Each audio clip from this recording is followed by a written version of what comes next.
You ask Tiger to calculate. This deals with the order of operations. The final result is negative 24.5. Let's solve it step by step. Perform any multiplication or division, from left to right.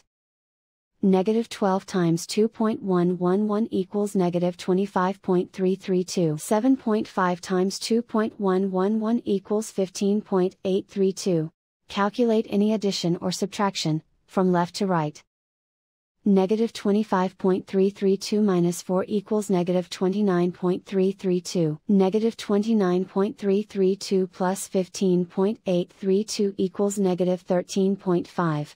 Negative 13.5 minus 11 equals negative 24.499. And so the final result is negative 24.5.